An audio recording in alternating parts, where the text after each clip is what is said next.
అందరికి నమస్తే. ఈ గవర్నమెంట్ వచ్చి 2 ఇయర్స్ అయింది. 2 ఇయర్స్ దాటినాం. 2 ఇయర్స్ దాటిపోయి ఇంకొక నెలలోకి అడుగు పెడుతున్నాం, ఇంకో సంవత్సరంలోకి అడుగు పెడుతున్నాం. అయితే ఇప్పటికీ రియల్ ఎస్టేట్ కుదురుకోలేదు. సరే కుదురుకోకపోతే ఇంకా టైం తీసుకొని కుదురుకుంటుందేమో అనుకోవచ్చు మనం. కానీ ఇక్కడ పోయే బదులు ఇక్కడ పోతుంది, వెనుకకు పోతుంది. ఈ గవర్నమెంట్ వచ్చినప్పటి నుంచి వెనుకకే పోతుంది.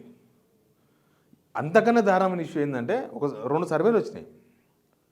2 సర్వే సంస్థలు హైదరాబాద్లో ఇండ్ల అమ్మకాలు ఎట్లా ఉన్నాయి, కమర్షియల్ స్పేసెస్ ఎట్లా ఉన్నాయి లీజుకు, అంటే కంపెనీలు ఎట్లా వస్తున్నాయి. కమర్షియల్ స్పేస్ ఎవరు తీసుకుంటారు? కంపెనీ వాళ్ళే కదా. ఆఫీసులు ఎట్లా, బిజినెస్ ఎట్లా పెడుతున్నారు అనే దాని మీద సర్వేలు చేసిండ్రు. 2 అటర్ బ్లాక్, 2 తగ్గిపోయినాయి. ఇండ్ల అమ్మకాలు తగ్గిపోయినాయి, ఆఫీస్ స్పేస్ అయితే ఘోరంగా పడిపోయింది. ఆఫీస్ స్పేస్ లీజింగ్ వీళ్ళేమో గ్లోబల్ సమ్మిట్ అని పెట్టి అసలు లక్షల కోట్ల పెట్టుబడులు వస్తున్నాయని, మేము అమెరికా వచ్చినాం, అక్కడి నుంచి కూడా చాలా మంది వస్తున్నారు మమ్మల్ని చూశాని, ఎక్కడెక్కడో చెప్తారు కదా, దక్షిణ కొరియా పోయినాం అక్కడి నుంచి మొత్తం వచ్చేస్తున్నాయని ఏమేమో చెప్తున్నారు. కానీ వీళ్ళు దక్షిణ కొరియా పోయింది ఇవాళ కాదు, అమెరికా పోయింది ఇవాళ కాదు. సరే ఇదంటే మొన్న పెట్టిర్రు సమ్మిట్, అది కూడా ఎత్తేసారు మొత్తం. మరి అప్పటి నుంచి ఇప్పటికీ కనీసం ఫిలప్ అవుతుండాలి కదా, అంటే కొత్తవి పెడుతుండాలి కదా. ఎక్కడే కొత్తవి పెట్టలేదు. ఒక భయంకరమైన రిపోర్ట్ వచ్చింది. దీన్ని చూస్తే ఎందుకు ఈ రాష్ట్ర ప్రభుత్వం దివాలా తీసింది, రాష్ట్ర ప్రభుత్వం కదా, రాష్ట్రం దివాలా తీపించారు. రాష్ట్ర ప్రభుత్వం మంచిగానే ఉంది, బ్రహ్మాండంగా ఉంది, వాళ్ళు మంచిగా వేసుకుంటున్నారు. రాష్ట్రం ఎందుకు దివాలా తీసింది, ఎందుకు ఇట్లా మన బతుకులు ఇట్లా ఆరిపోయినాయి అనేది క్లియర్గా అర్థమవుతుంది. ఎందుకు మన దగ్గర పైసలు లేవు, ₹1,00,000 ఉడతలేదు అప్పు, ఊర్లోకి పోతే 10,000 కూడా అప్పిస్తూ లేడు. ఎందుకు? అన్ని విషయాలు మాట్లాడదాం. ఈ వీడియో షేర్ చేయండి, సబ్స్క్రైబ్ చేయండి. ఎందుకు ఈ వార్త చేస్తున్నామంటే, రియల్ ఎస్టేట్ మీద ఆధారపడి లక్షల మంది, కోట్ల మంది ఉన్నారు తెలంగాణలో. రియల్ ఎస్టేట్ అంటే పెద్ద పెద్ద అపార్ట్మెంట్లు గట్రా అమ్మినోడు రియల్ ఎస్టేట్ కాదు. కింద ఒక ప్లాటు మధ్యవర్తిగా ఉండి ఒక 1% 2% కమిషన్ తీసుకున్న తోళ్ళు కూడా రియల్ ఎస్టేట్ డిపెండ్ అయ్యి బతికే వాళ్ళే. పార పని చేసేటోళ్ళు, కలర్లు వేసేవాళ్ళు, పెయింటింగ్ చేసేవాళ్ళు, లేకపోతే తలుపు చెక్కలు చేసేవాళ్ళు, బండలు వేసేవాళ్ళు, కరెంటు పని చేసేవాళ్ళు, బొమ్మలు గీసేవాళ్ళు, ప్లాన్స్ గీసేవాళ్ళు, ఇంకా అన్నీ రకరకాలుగా. దాదాపు ఒక ఇల్లు కడితే 200 శాఖలు పనిచేస్తాయంట దానిలో. అందరికీ వర్క్ పోయింది, అందరూ దివాలా తీశారు. ఈ రిపోర్ట్ చూసిన తర్వాత అయితే చాలా బాధ అనిపించింది. అంటే ఎందుకు మనం ఇట్లా అయిపోయినాం. ఇప్పుడు మనం పక్క దేశాలతో కదా, రేవంత్ రెడ్డి గారు అదే కదా చెప్పేది, మనం జర్మనీతో పోటీ పడుతున్నాం, దక్షిణ కొరియా, చైనాతో పోటీ మనకు. అసలు ఈ పక్క ఆ పక్క ఏ రాష్ట్రంతో మనకు పోటీ లేదు. తీరా చూస్తే పక్క రాష్ట్రాల్లో మంచిగా ఉందని రిపోర్ట్ వచ్చింది. మనం మాత్రం ఎందుకు దివాలా తీసినాం? ఇప్పుడు మనం ఎవరితో పోటీ పడాలి? చూడండి ఒకసారి. కొలియర్స్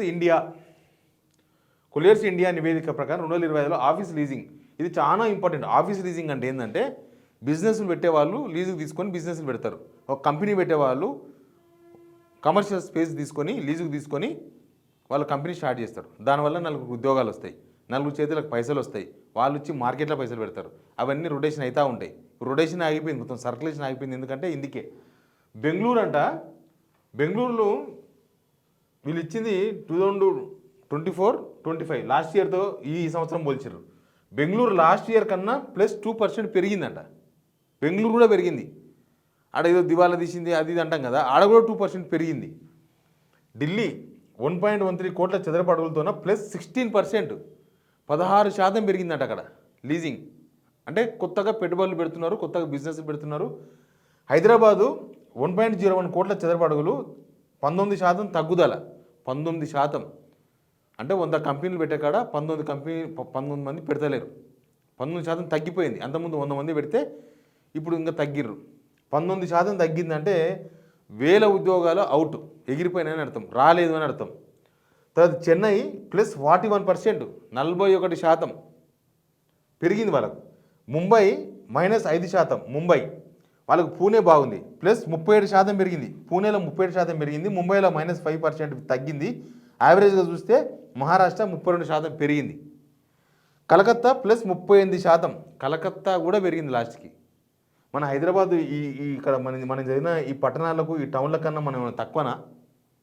హైదరాబాద్ తక్కువనా? హైదరాబాద్ బ్రాండ్ ఇమేజ్ పెంచినరా తగ్గించినరా వీళ్ళు?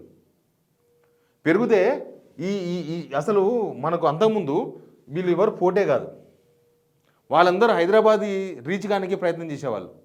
హైదరాబాద్ను క్రాస్ చేయాలి ఎట్లా, హైదరాబాద్ టార్గెట్ పెట్టుకొని పనిచేసేవాళ్ళు. వేరే వేరే పక్కన బెంగళూరు వాళ్ళు, కలకత్తా వాళ్ళు, చెన్నై వాళ్ళు, పూణే వాళ్ళు, వీళ్ళందరూ హైదరాబాదును బీట్ చేయడానికే కింద మీద కూడా పొరలాడేవాళ్ళు వాళ్ళు. ఇప్పుడు పొరలాడాల్సిన అవసరం లేదు, మనమే చచ్చిపోయి కింద దిగినాం. ఇప్పుడు మనం వాళ్ళతో పోరాడాలి, వాళ్ళని బీట్ చేయడానికి. ఇక మళ్ళీ వీళ్ళ పెట్టుబడులు ఏడుకొచ్చినట్టు, ఎక్కడ కంపెనీలు పెట్టినట్టు, ఎక్కడ ఉద్యోగాలు వచ్చినట్లు, ఎక్కడ ఈ గవర్నమెంటు సక్సెస్ అయినట్లు. ఈ డిపార్ట్మెంట్ మొత్తం రేవంత్ రెడ్డి దగ్గరనే ఉంది, మున్సిపల్ డిపార్ట్మెంట్ మొత్తం ఆయన కిందనే పెట్టుకున్నాడు. మరి ఆయన దగ్గరనే ఉన్నప్పుడు పెరగాలి కదా, ఆయన స్టెమినా ఆడ కదా చూపించాల్సింది, తిట్ల పురాణంలో కాదు కదా. పొద్దుగాలేసి ఆయన తిట్లు తిట్టుకుంటూ ఉంటే ఇవన్నీ అవుతాయి పనులు. బేవర్స్ బ్యాచ్ని ఎంబడేసుకుని తిరిగితే పని అవుతున్నట్ట. తెలంగాణ గురించి ఏం తెలుసు అంటాడు ఆయన. ఈయనకి ఏం తెలుసు అసలు, హైదరాబాద్ గురించి ఏమని తెలుసా, తెలంగాణ గురించి ఏమని తెలుసా? ఇప్పుడు హైదరాబాద్లో ఇవన్నీ కంపెనీలు వస్తాయి, మన ఊర్లోకి వెళ్ళి చాలామంది వచ్చి ఇక్కడ జాబులు చేసుకుంటాం. చదువుకున్న వాళ్ళు ప్రభుత్వ ఉద్యోగాలు అందరికీ ఇవ్వలేరు కదా. ఇక ఈ రిపోర్ట్ ఇట్లుంది, ఇండ్ల రిపోర్ట్ కూడా వచ్చింది, చదువుకోండి. ఇండ్ల తలసరి ఆదాయాలు ఇదొక సర్వే సంస్థ చేసింది. హైదరాబాదు 2024లో 58,540 ఇండ్లు అమ్మితే, ఇండ్లు అంటే మొత్తం ఇండివిజువల్ ఇండ్లు కావచ్చు, తర్వాత అపార్ట్మెంట్లో ఫ్లాట్స్ కావచ్చు, ఏమైనా కావచ్చు. 2025కి వచ్చే వరకు 44,885 ఇండ్లు అమ్మిర్రంట. దీనిలో 23% క్షీణత. ఇక మిగతా అంతా 20% క్షీణత, ఇవన్నీ కనిపిస్తున్నాయి మనకు. మనమే హైయెస్ట్, దానిలో కూడా మనమే హైయెస్ట్. యాక్చువల్గా మన దగ్గర ఇన్నిండ్లు అమ్మిండ్రా అని కూడా ఒక అనుమానం రావచ్చు. ఇవంతా రిజిస్ట్రేషన్ అయితే చాలు, మార్ట్గేజ్ అయితే చాలు, ఇవన్నీ కౌంట్ చేస్తారు. మార్ట్గేజ్ ఏంటంటే, ఒక ఆయన ఒక డబ్బులు అవసరం ఉన్నాయి, ఒక కంపెనీకి మార్ట్గేజ్ చేయాలి, రిజిస్ట్రేషన్ ఆఫీస్కి పోయి రిజిస్ట్రేషన్ చేస్తాడు, అది కూడా కౌంట్ కిందకి వస్తాయి. అట్లాంటివి ఎక్కువ ఉన్నాయి. అంటే అప్పుల కోసం అప్పులు కట్టలేక, లేకపోతే ఇండ్లకు ఫైనాన్స్ కట్టలేక అవన్నీ తీసుకొని బ్యాంకులు వేరే వాళ్ళకి అమ్మితే కూడా రిజిస్ట్రేషన్ కిందకి వస్తాయి. అట్లాంటివే ఎక్కువ ఉన్నాయి. మళ్ళీ ఇంకా దారుణం, ఇప్పుడు ఎక్కడన్నా ఇండివిజువల్ బిల్డర్స్ చూసినా పెద్ద పెద్ద కంపెనీలు కావు, ఇండివిజువల్ బిల్డర్స్ ఒక 4 ఇళ్ళు కట్టి అమ్మేవాళ్ళు, 3 ఇళ్ళు కట్టి అమ్మేవాళ్ళు ఎక్కడన్నా కడుతుండ్రా? ఎక్కడన్నా మంచి లాభాల్లో ఉన్నాయా వాళ్ళు? ఆత్మహత్య చేసుకున్నారు కొంపల్లో ఒక బిల్డర్. అక్కడ హయత్నగర్ దగ్గర ఒక బిల్డర్ ఆత్మహత్య చేసుకున్నాడు. ఇంకా చాలామంది కొట్టుమిట్టాడుతున్నారు బిల్డర్స్, ఎట్టన వేసి బతకాలే, ఎట్టన వేసి అప్పలకి వెళ్ళి బయట పడాలి. ఈ గవర్నమెంట్ చేసిన పని ఎక్కడ ఏ కోశాన కూడా, ఏ కోశాన పాపం మొన్న వీళ్ళు గ్లోబల్ సమ్మిట్ పెట్టారు కదా, ఆ పక్కన ఈ పక్కన వెంచర్లు వేసిన వాళ్ళంతా గ్లోబల్ సమ్మిట్ వచ్చింది, మీరు రండి కొనండి అని చెప్పేసి వీడియోలు షార్ట్లు పెడుతున్నారు, కానీ కొనుతోలేరు. వాళ్ళు పోరాడుతున్నారు. ఈ గ్లోబల్ సమ్మిట్ పేరు చెప్పుకొని, ఈ 4th సిటీ పేరు చెప్పుకొని, ఫ్యూచర్ సిటీ పేరు చెప్పుకున్నా కనీసం అమ్ముకుందాం, అప్పులపాలైనా చెప్పి ప్రయత్నం చేస్తే ఒక్కడు కొనుతోలేడు. ఏడా మొన్న కేసీఆర్ చెప్పిండు, ₹1 కోటి 30 లక్షలకు అమ్ముకోవాల్సిన ఎకరం భూములను మన రైతులు అమ్ముకోలేకపోతున్నారు. అమ్మలేని పొజిషన్కి వెళ్ళిపోయినారు. కొనేవాడు లేడు, అమ్మేవాడు ఉన్నాడు, అవసరానికి అమ్మేవాడు ఉన్నాడు. పిల్లల కోసమో అనారోగ్యం పాలైతేనో ఎకరం అమ్ముదామంటే కొనేవాడు లేడు. అట్లాంటి పరిస్థితి తెలంగాణలో వచ్చింది. కనీసం ఇది రికవరీ చేయడానికి ఏమైనా ప్రయత్నం చేయాలన్నా, లేకపోతే చైనాతో పోటీ పడుతున్నాం, చైనాతో పోటీ పడతావా? చైనాతో పోటీ పడాల్సింది ఇండియా, తెలంగాణ కాదు. జనాలను తికమక పెట్టినకే, జనాలను నేను ఏం చెప్తే అది ఇంటర్ అనుకోవడం మూర్ఖత్వం. జనాలు ఏమి వినరు, ఇన్నట్టు ఇంటర్ అంతే, ఇన్నట్టు ఇట్లా చూస్తుంటారు, కనిపిస్తుంటుంది.